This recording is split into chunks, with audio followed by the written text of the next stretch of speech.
Assalamualaikum warahmatullahi wabarakatuh. Alhamdulillahirabbil alamin wassalatu wassalamu ala nabiyyina Muhammadin wa ala alihi wa ashabihi wa man tabi'ahum bi ihsanin ila yaumiddin. Asyhadu an la ilaha illallah wahdahu la syarika lah wa asyhadu anna Muhammadan abduhu wa rasuluhu la nabiyya ba'dah. Alhamdulillah, segala puji bagi Allah Subhanahu wa taala di mana Dia telah memberikan kepada kita semuanya nikmat yang begitu banyak. Dan di antara kenikmatan yang telah Allah Subhanahu wa taala berikan kepada kita yaitu berupa nikmat iman, nikmat Islam, nikmat sehat, nikmat kita bisa kembali menghadiri majelis ta'lim di salah satu rumah-rumah Allah Subhanahu wa taala yang kita cintai ini. Kita berharap kepada Allah Subhanahu wa taala semoga apa yang kita lakukan, waktu yang kita luangkan untuk bermajelis ilmu ini benar-benar bermanfaat, benar-benar bisa kita amalkan dalam kehidupan sehari-hari, sehingga nanti kita harapannya ketika dibangkitkan oleh Allah bisa menjadi termasuk orang-orang yang beruntung, ya. Yang beruntung karena ketika hidup di dunia penuh disibukkan dengan majelis taklim. Dan tidak hanya disibukkan tapi juga mengamalkannya. Beruntunglah orang-orang yang senantiasa merasa bahagia, cinta dan senang untuk menghadiri majelis ta'lim, dan kita berharap kepada Allah kita termasuk dari mereka. Allahumma amin.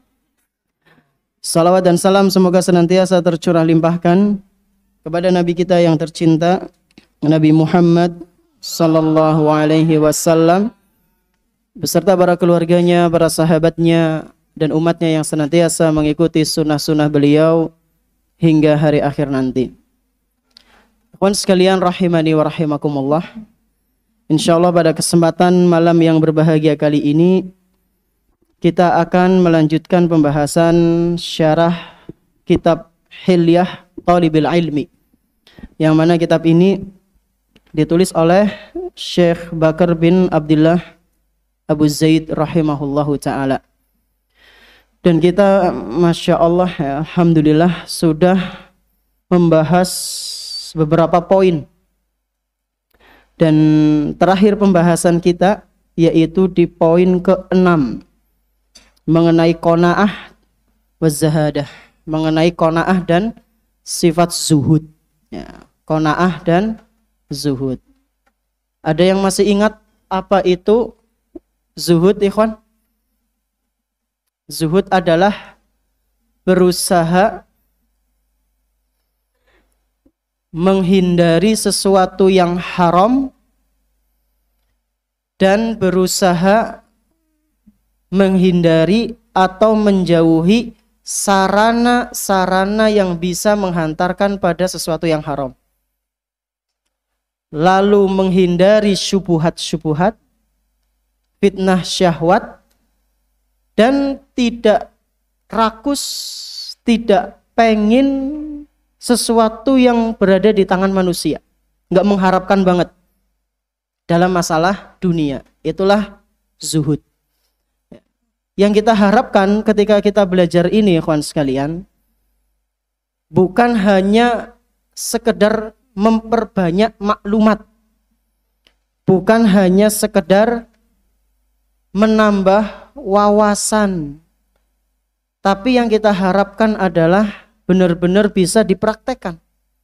Kita sudah belajar bagaimana ikhlas, bagaimana amalan itu diterima, harus sesuai dengan ajaran Nabi, mengikuti tuntunan Nabi sallallahu alaihi wasallam. Lalu kita harus hati-hati dengan yang namanya ilmu kalam, ya. Lalu kelompok-kelompok yang menyimpang. Kita juga di sini diberikan nasihat oleh Syekh Bakar mengenai pentingnya tawadhu. Itu bukan sekedar untuk menambah maklumat atau menambah wawasan, tapi benar-benar untuk diamalkan. Benar-benar diamalkan. Karena percuma orang yang punya ilmu tapi tidak diamalkan itu seperti halnya pohon yang tidak berbuah. Ya, seperti halnya pohon yang tidak berbuah. Nah, ikhwan sekalian rahimani wa rahimakumullah. Sekarang kita lanjut ya, selesaikan bab masalah qanaah dan zuhud. Dan insya Allah pada kesempatan yang berbahagia kali ini kita akan selesai insya Allah. Dan di pertemuan yang akan datang masuk ke bab baru. Tafadhol Iqra.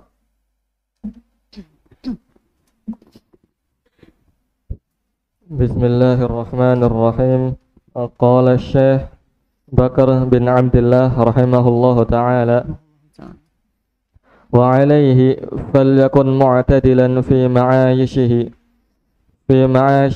bima la yushinuhu bihaythu yasunu nafsahu wa man ya'ulu wa la yaridu mawatin adh-dhillati wal huni. Stop. Barakallahu fiik. Di sini Syekh Bakar rahimahullahu ta'ala memberikan sebuah nasihat. Wa alaihi, dan sudah sepantasnya bagi siapa? Bagi para penuntut ilmu. Sudah sepantasnya baginya.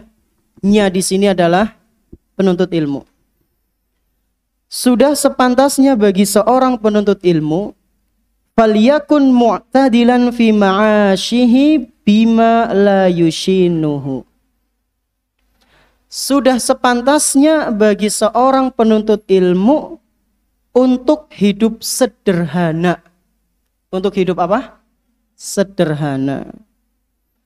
Namun tidak mempermalukan diri. Sederhana tapi tidak apa? Mempermalukan dirinya. Karena sebagian orang itu kadang memaknai kata sederhana itu keliru. Ya. Sederhana berarti ya kumuh, jorok, ya. Ora rajin, ora tahu, adus. Itu bukan sederhana itu, males. Ya. Males sama sederhana itu beda. Nah, kata Syekh Bakar, seorang penuntut ilmu itu sudah seharusnya hidupnya itu sederhana. Enggak mewah-mewahan. Tidak apa? Mewah-mewahan. Bihaitsu yasunu nafsahu wa man ya'ulu. Apa contohnya? Contohnya adalah dengan menjaga kehormatan dirinya dan menjaga kehormatan orang-orang yang membantunya dalam menuntut ilmu. Penting. Apa? Dengan menjaga kehormatan dirinya dan menjaga orang-orang yang membantu dirinya dalam menuntut ilmu. Apa contohnya? Contoh menjaga diri. Contoh tidak menghinakan diri. Contohnya adalah tidak minta-minta. Jere penuntut ilmu malaki. Ana sing malak-malaki kawan. Ana apa akeh? Subhanallah. Pengakuan dari kelas berapa ini? 8 ya. Berarti apa? Dia itu tidak bisa menjaga diri itu. Malaki, ya, minta-minta. Dia itu martabatnya rendah. Dan antum tahu tidak? Orang yang suka minta-minta, nanti di hari kiamat dia akan diancam, ya, diancam oleh Rasulullah SAW bangkit dalam keadaan mukanya itu tanpa adanya daging dan kulit. Bangkit dalam keadaan apa? Mukanya nggak ada daging dan kulitnya, berarti tengkorak tok. Dalam sebuah riwayat, ya, di hadis riwayat Imam Bukhari, Rasulullah SAW pernah bersabda, la yazulur rajulu yas'alun nasa hatta ya'tiya yaumal qiyamati laisa fi wajhihi muz'atul lahmin. Seseorang yang senantiasa minta-minta terus, padahal aslinya itu enggak urgen. Minta-minta terus, kopela, sebula. Mendoane siji lah, bendina kayak gue. Nanti kata Nabi SAW, dia suka minta-minta terus, akan datang di hari kiamat dengan keadaan wajahnya itu tanpa kulit dan daging sama sekali. Hadis sahih riwayat Imam Bukhari. Maka sudah tobat, jangan minta-minta terus. Jangan minta-minta terus. Kalau antum masih terus minta-minta, berarti antum sedang merendahkan diri antum. Ya. Antum minta-minta, antum sedang merendahkan diri antum dan antum telah menceburkan diri antum ke kubang ancaman. Ya. Ke kubang ancaman. Ancaman hadis yang tadi kita dengar bersama. Ini yang pertama, menjaga kehormatan diri. Dan yang kedua, menjaga kehormatan orang yang bantu antum. Siapa yang bantu antum belajar di sini, kawan? Siapa? Orang tua. Orang tua. Kemudian mungkin ada muhsinin, orang yang ikut biayai antum belajar, itu dijaga kehormatannya. Bagaimana cara menjaganya? Di antaranya adalah antum menjaga amanah. Subhanallah, anak pernah dapat beberapa cerita, ya kawan, dari seorang muhsinin. Muhsinin antum paham muhsinin? Ya, orang yang baik, ya, maksudnya adalah orang yang ikut membiayai seseorang dalam melakukan kebaikan. Itu anak pernah diceritai, ya, beliau merasa nyesel, sedih, nyesel, ya, dan hampir trauma. Katanya beberapa kali membiayai anak belajar di pondok, tapi buat saya orang amanah, subhanallah. Nggak sampai selesai keluar, belum selesai udah bikin pelanggaran, kasus. Ini kasihan yang biayai antum.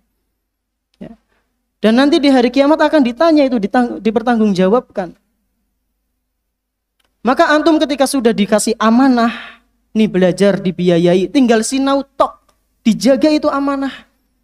Jangan disia-siakan. Masih banyak orang yang butuh dengan bantuan-bantuan itu daripada diri antum.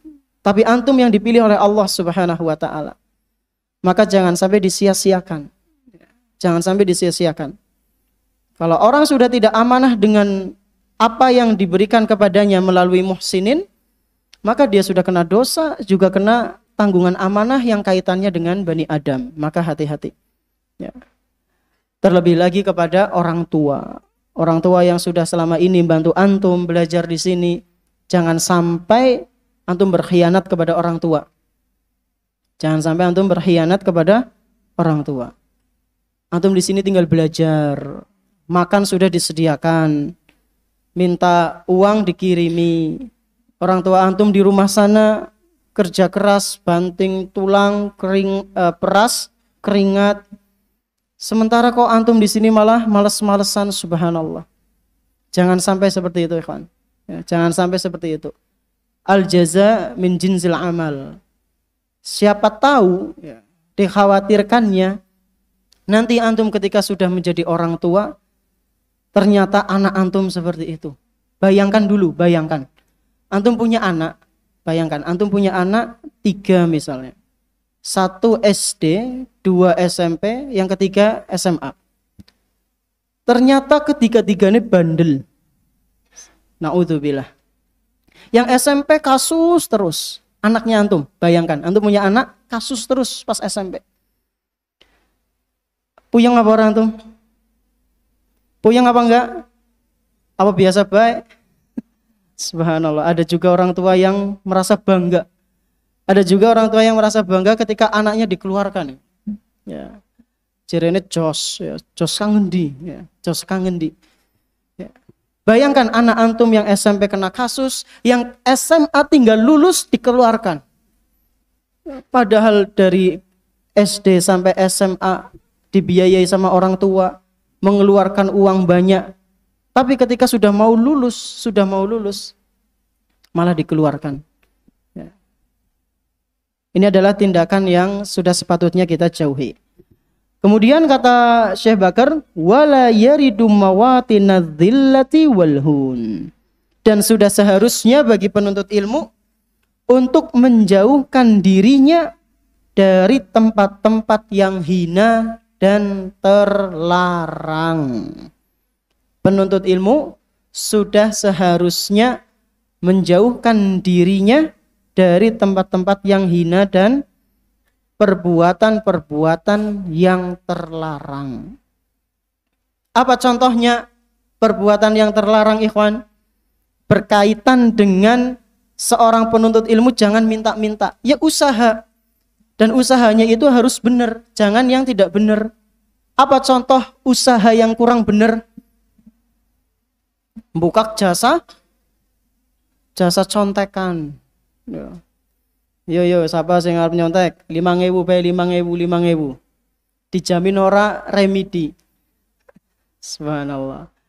Atau jasa ngambil makanan pasti dapat, enggak akan kekurangan dengan cara yang curang. Ini adalah perbuatan-perbuatan yang tidak pantas bagi seorang penuntut ilmu.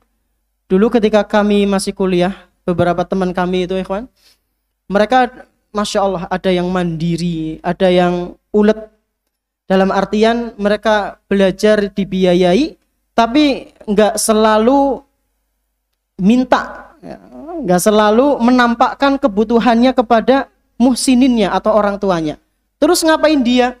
Usaha di kampus, buka jasa laundry, buka sewa motor, ada juga yang buka makanan jualan cilok, dititipin di kantin, ya. Kemudian buka les privat, ya. Itu dulu teman-teman kami di kampus. Jadi dengan cara yang benar, bukan dengan cara yang salah. Kemudian kita akan menyimak sebuah kisah mengenai salah seorang ulama yang memiliki sifat zuhud. Tafadhal. Waqad kana syekhuna وقد كان شيخنا محمد الأمين الشنقيطي رحمه الله تعالى متقللا من الدنيا وقد شاهدته لا يعرف فئات العملية الورقية وقد شاهفني بقوله لقد جئت من البلاد شنقط ومعي كنز قل أن يوجد عند أحد وهو القناعة ولو أردت المناصبة لعرفت الطريق إليها ولكني ولو أردت المناصب لعرفت الطريق إليها ولكني لا أورث الدنيا على الآخرة ولكني لا أوثر الدنيا على الآخرة ولا أبذل العلم لنيل المآرب الدنيوية فرحمه الله تعالى رحمة واسعة آمين. Amin. Jadi di sini Syekh Bakar rahimahullahu taala membawakan salah satu kisah gurunya. Salah satu kisah guru beliau yang bernama Syekh Muhammad Al-Amin Asy-Syinqiti rahimahullahu taala. Beliau ini meninggal pada tanggal 17 bulan Zulhijjah tahun 1393 Hijriah. 1393 Hijriah. Rahimahullahu taala. Diceritakan ya kan, beliau ini adalah seorang ulama yang mutaqallilan minad dunya. Mutaqallilan minad dunya. Apa itu artinya? Artinya adalah beliau adalah sosok yang sangat sedikit sekali mengetahui perihal dunia. Beliau sosok yang terkenal tidak mengetahui dunia kecuali hanya sedikit. Beda dengan sebagian dari kita. Apa-apa ngerti masalah dunia. Masalah yang lagi viral ngerti. Masalah yang terbaru ngerti. HP keluaran terbaru ngerti. Motor sing paling banter ngerti. Mobil keluaran terbaru ngerti. Transfer pemain bal terbaru ngerti. Nomor punggung terkenal ngerti.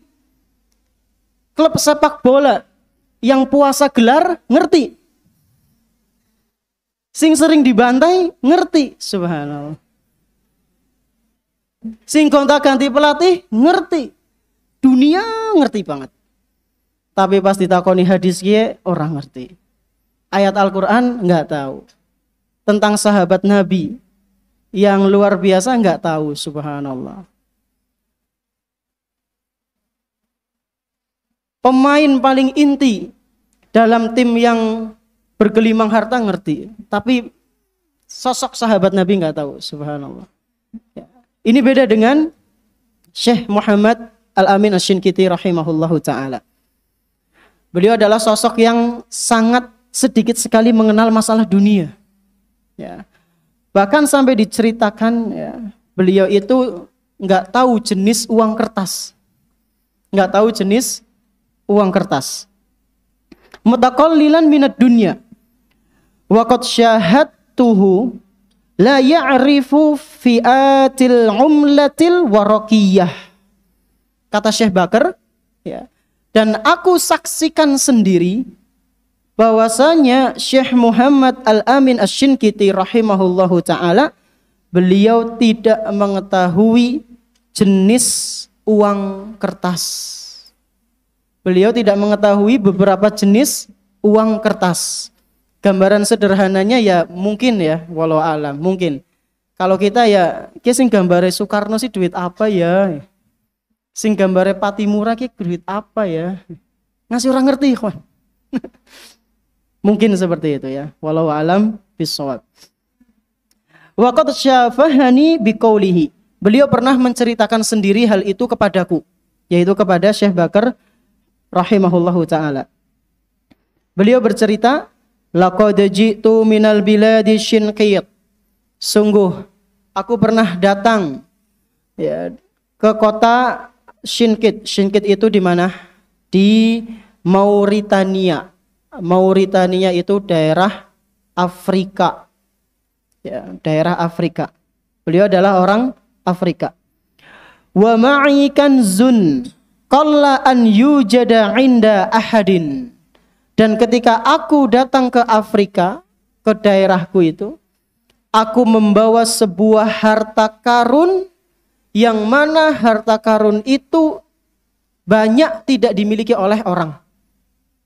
Aku membawa sebuah harta karun yang mana harta karun itu jarang sekali dimiliki oleh orang lain. Siapa yang tahu harta karun apa maksudnya? Hah? Angkat tangan coba. Siapa yang ngerti? Angkat tangan. Selain Kori sama kameramen, siapa yang tahu? Angkat tangan. Harta karun apa yang dimaksud? Nggak ada yang mau jawab?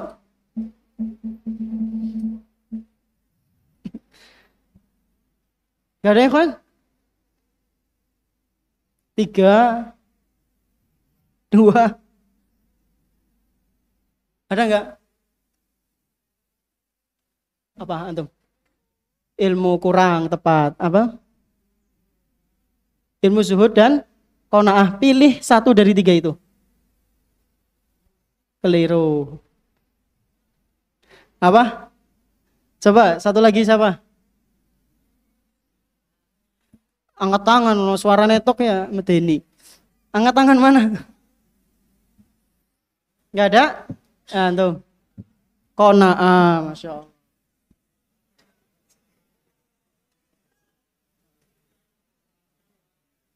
Kasih hadiah ya. Mana bawa hadiah enggak?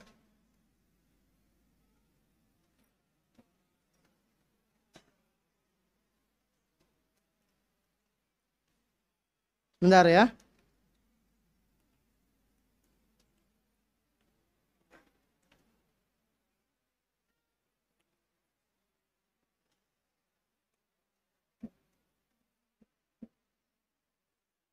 Sini. Berdua. Antum yang jawab ilmu zuhud qanaah sama yang qanaah. Maju.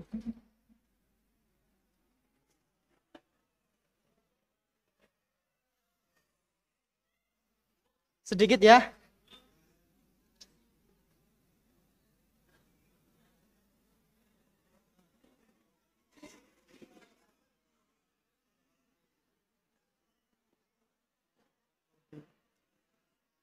Apa?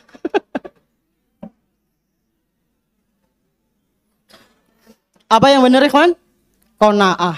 Ya, yang benar adalah qanaah. Kata beliau melanjutkan ucapannya, kanzun qalla an yujada 'inda ahadin wa huwa al-qanaah.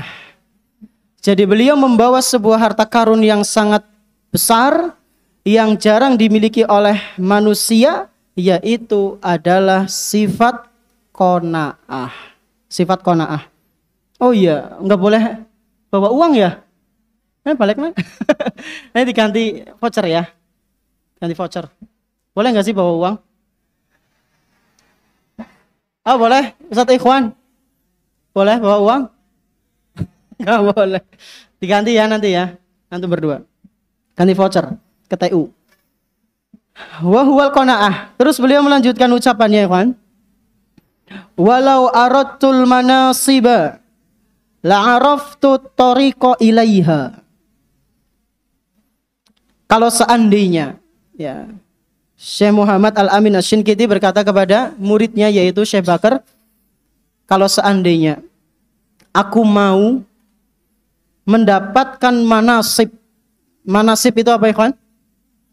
Ya bisa diartikan jabatan, kedudukan, kemudian makom, manzilah. Kurang lebih seperti itu maknanya.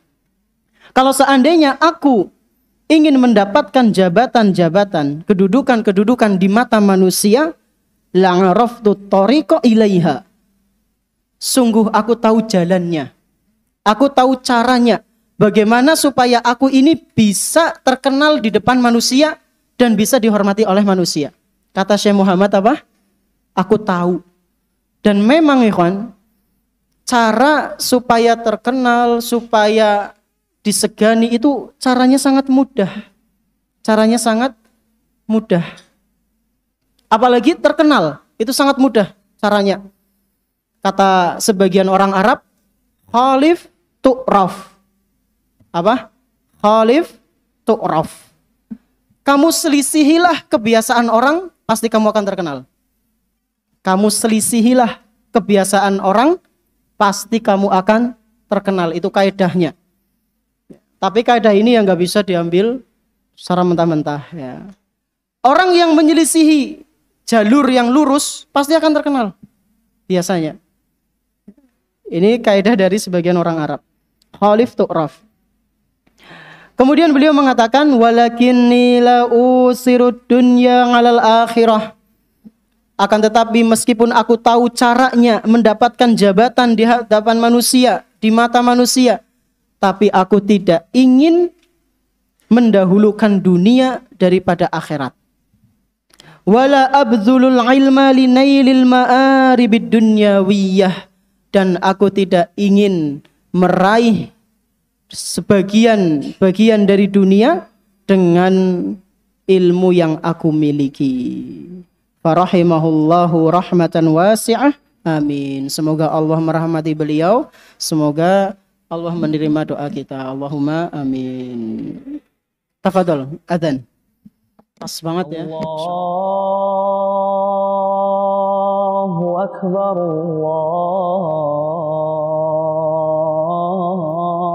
Allahu akbar.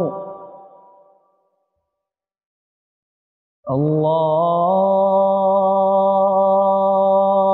akbar.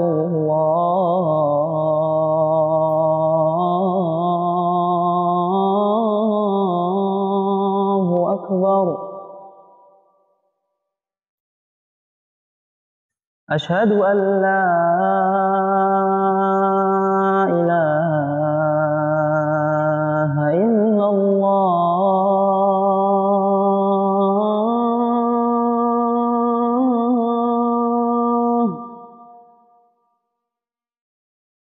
Asyhadu an la ilaha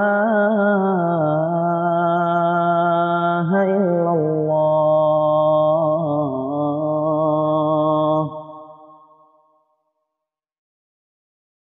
Asyhadu anna Muhammadar Rasulullah.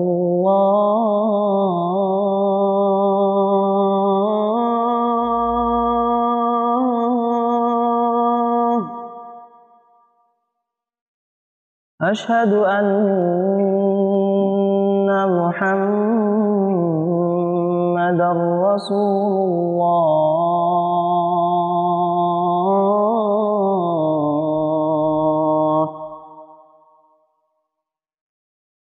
Hayya 'alas shalah.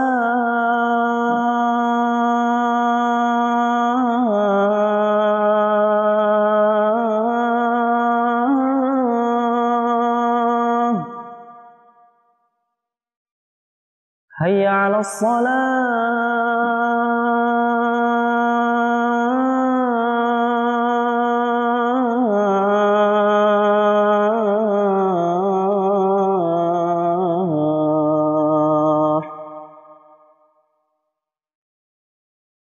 Hayya 'alal falah.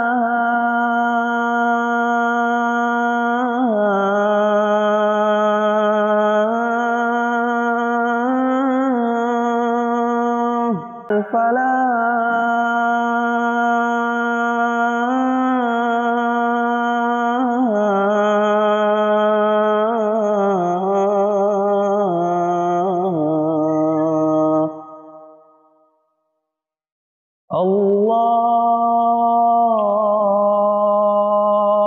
Akbar,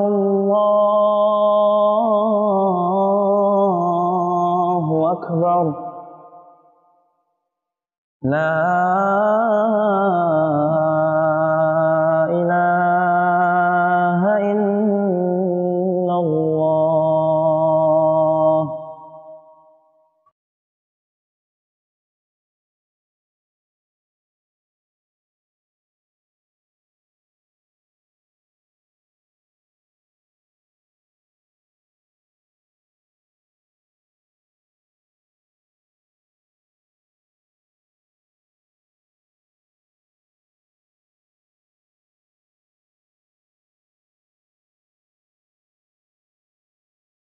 Alhamdulillah, salatu wassalamu ala rasulillah, ma ba'd.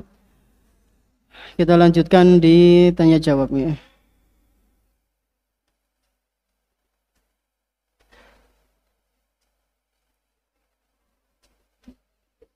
Assalamualaikum Ustaz. Waalaikumsalam. Ana mau bertanya, Tat, bila leher kita pendek lalu dia cek, apakah kita harus operasi gulu? Gulu itu apa? Leher ya. Apa kita harus operasi leher biar panjang? Enggak perlu. Ngapain? Ngapain antum repot-repot seperti itu, Ikhwan? Sampai operasi leher. Antum pernah mendengar salah satu kisah ulama yang memiliki, anggota tubuh kurang sempurna? Atau bin Abi Robah, udah kulitnya hitam, bahkan diceritakan matanya sedikit juling. Antum tahu juling? Mandan melotot, hitam, agak juling, hidungnya kecil, dan lehernya sangat pendek. Tapi ya, beliau sangat disegani, nggak ada yang berani ngecek. Kenapa? Ada yang tahu? Orang oli duit tapi kenapa? Kenapa? Karena ilmunya. Antum pernah mendengar kisahnya ketika sedang menjadi hakim? Diceritakan orang yang dihakimi itu sampai gemeteran karena saking takutnya ngadep atau bin Abi Robah. Karena saking cerdasnya beliau, saking luasnya ilmu beliau. Fisiknya ya seperti itu. Antum bisa bayangkan bagaimana? Udah pendek, ya, hitam, lehernya kayak gini kurang lebih ya. Maaf. Tapi beliau tidak diajak, ikhwan. Kenapa? Karena ilmunya. Maka antum yang mungkin diberikan kekurangan fisik, antum bungkam orang-orang yang mengejek antum dengan ilmu, ya, ilmu yang antum miliki. Ketika dia ngejek, antum sampaikan hadis. Innallaha la yanzuru ila suwarikum wa amwalikum, walakinallaha yanzuru ila qulubikum. Diem dia. Ya, intinya enggak usah sampai operasi. Ngapain ke operasi? Wallahu alam bissawab. Assalamualaikum. Waalaikumsalam. Tat Afan mau tanya tapi di luar tema. Apa hukumnya pamer otot depan teman laki-laki? Syukron Ustaz. Ada gambarnya. Apa hukumnya? Namanya pamer. Pamer itu apa? Ria. Buat apa dipamer-pamerkan? Malah mau kena ain gue. Nanti ada temen yang nggak seneng, dia malah hasad ke antum, sing otote wis apik jadi kempes. Naudzubillah. Kempesnya lorone sih mandan mending. Kempes siji, sing sijine isi kekar, sijine kempes berwe. Antum ora bisa pamer maning. Ya intinya jangan pamer ya. Jangan pamer. Ya karena itu termasuk perbuatan ria. Wallahu a'lam bishawab. Afan Ustaz. Ya, Assalamualaikum. Waalaikumsalam. Afan Ustaz, ana mau nanya, apakah boleh kita ngutang tapi dimintain? Contoh, si B ingin minjem duit ke si A. Lalu si A langsung ngasih duit tersebut. Kemudian si B langsung beli jajan setelah dapat duit ya. Nah, setelah beli jajan, si A langsung minta jajan ke si B. Itu gimana? Yang pertama, ketika si A ngasih duit ke si B, ngutangi si B, maka uang yang didapatkan oleh si B itu sudah menjadi miliknya. Si B beli jajan, lalu jajannya si B dimintai sama si A. Si A ini nggak tahu diri. Si A ini nggak tahu diri. Ya, itu bagaimana Ustadz? Apakah utangnya lunas atau gimana? Ya enggak, tetap dia masih punya utang. Karena minta sama utang itu akadnya beda. Jadi si B masih punya utang ke si A dan si A itu minta-minta. Wallahu a'lam bishawab. Assalamualaikum. Waalaikumsalam. Ustaz Afan, ana ingin tanya, bagaimana model rambut Rasulullah sallallahu alaihi wasallam? Apakah sempong kanan atau sempong kiri? Atau tidak keduanya? Tidak keduanya sih kepriwe? Belah tengah ya. Syukron. Walau alam, setahu ana yang pernah ana baca di kitab Syama'il Muhammadiyah, kitabnya Imam At-Tirmidzi rahimahullahu taala, beliau itu suka dengan sempong tengah, maksudnya belah tengah ya. Wis, antum kepriwe belah tengah wong gundul? Terus pertanyaan kedua.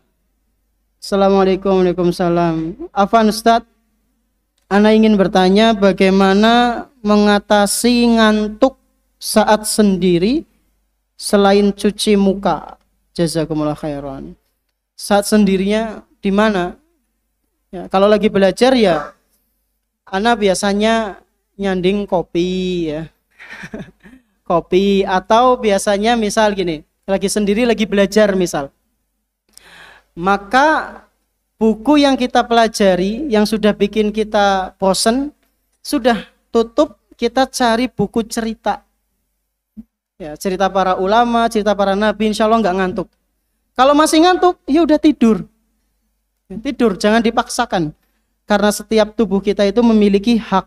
Jangan sampai tidak dikasih haknya. Wallahu a'lam bishawab. Atau dengan cara berdiri, Ikhwan. Ya, dengan cara berdiri. Ketika kami masih kuliah dulu, ada salah satu dosen kami yang Masya Allah beliau, kami pernah mendapati beliau itu lagi ngajar tapi kelihatan dari raut mukanya itu ngantuk. Kemudian beliau berdiri di belakang kursi lalu sandayan gini. Ngantuk tapi tetap berusaha untuk ngajar. Ya, walau mungkin karena begadang tahajud atau berpuasa ya. Intinya dengan berdiri insya Allah tidak ngantuk insya Allah. Assalamualaikum. Waalaikumsalam. Afan Ustaz, ana mau tanya, bagaimana jika ada seorang anak yang sedang marah kepada temannya, terus orang tuanya membilangi anak tersebut karena hal yang ia lakukan itu salah.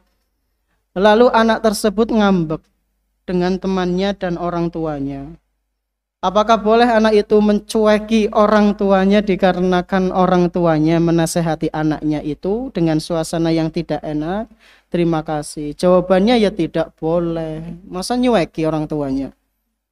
Kalau ngambek ya ngambek nggak seneng gitu ya wajar, mungkin karena nasihat itu ya ada sesuatu yang menyakiti hati kita ya wajar. Tapi sampai mencueki jangan sampai. Jangan, dosa nanti malah. Afan Ustadz mau nanya, apa hukumnya membunuh binatang yang tidak bersalah di hari Jumat? Ya haram. Nggak cuma hari Jumat, semua hari. Ngomong hari Jumat toh, hari Senin, kucing kayak. Hari Selasa, ayam. Hari Rabu, sapi. Nggak boleh, semua hari ya nggak boleh dibunuh. Hewan-hewannya. Nggak cuma hari Jumat saja. Orang kita kalau mau nyembelih saja harus tahu adabnya. Nyembelih itu besok ini, siapa tahu ada di antara antum yang jadi panitia kurban. Nyembelih sapi atau kambing. Antum jangan ngasah peso, ngasah apa itu namanya? Kolok nang ngarep sapi nih ge, deleng ge. Delamaning. Jangan, enggak boleh. Kata Nabi sallallahu alaihi wasallam, innallaha kataba, sesungguhnya Allah Subhanahu wa taala telah kataba alal ihsani, Allah Subhanahu wa taala telah mewajibkan berbuat baik kepada setiap makhluk ya. Ketika akan menyembelih maka sudah seharusnya diasah benar-benar sampai tajam. Jangan sampai antum pakai golok atau peso yang kedul kayak Pak.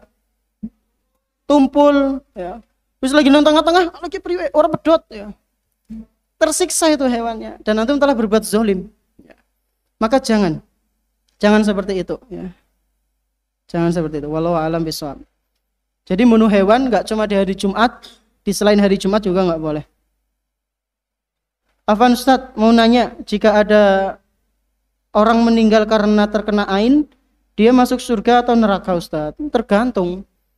Tergantung dia lagi ngapa ya. Kalau lagi maksiat ya wallahu alam. Dan seperti apa gejala dari ain, penyakit ain? Ada banyak ya. Ana pernah baca ada banyak. Di antaranya dia sakit-sakitan terus, badannya mengurus, menguning ya. Kemudian selalu pusing di kepala. Ya. Kurang fokus, itu di antaranya. Ada buku yang membahas tentang ain itu ya, Pak. Anda lupa judulnya, Pak. Assalamualaikum Ustadz, izin bertanya. Waalaikumsalam. Jika orang yang memiliki nafas mulut yang bau, kemudian ada yang meledek dan ledekannya membuatnya berubah, apakah orang yang meledek akan mendapat kebaikan? Syukron. Dapat kebaikan enggak? Walau alam.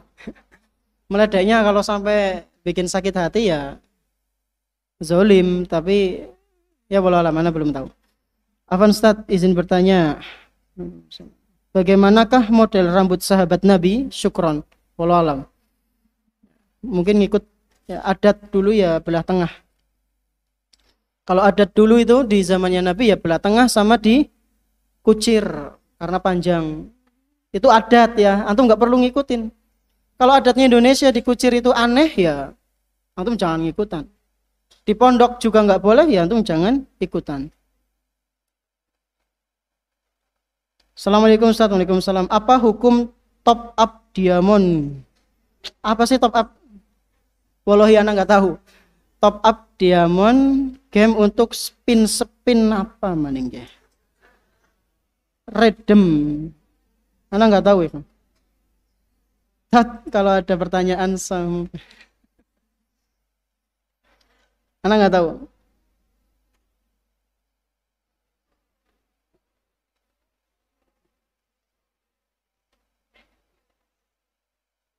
Masya Allah. Ini pertanyaannya Masya Allah ya. Anak nggak bisa jawab ini. Belum bisa jawab. Afwan Ustaz mau nanya tapi di luar tema. Orang tua kan punya pintu surga. Kalau yang satu meninggal kan tinggal satu. Tapi kalau yang satunya menikah lagi, apakah pintu surga itu jadi dua lagi? Syukron. Walau alam anak nggak tahu. Itu hal goib ya, nggak tahu. Cocok loginya anak nggak tahu.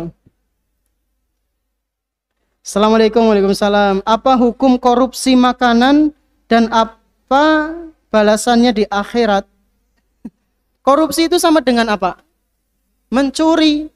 Ya nanti di akhirat dimintai tanggung jawab berupa makanan yang dulu dicuri. Sementara di akhirat ada makanan enggak? Enggak ada. Adanya apa? Pahala dan dosa. Berarti pahalanya yang dikasih. Kalau enggak punya pahala, ya dosanya yang dulu pernah dicuri diberikan kepada orang yang mencuri. Wallahu a'lam bishawab. Mungkin ini yang bisa Anda sampaikan, kurang lebihnya mohon maaf. Terima kasih atas perhatiannya. Subhanakallahumma bihamdik, asyhadu an la ilaha illa anta astaghfiruka wa atubu ilaik. Wassalamualaikum warahmatullahi wabarakatuh.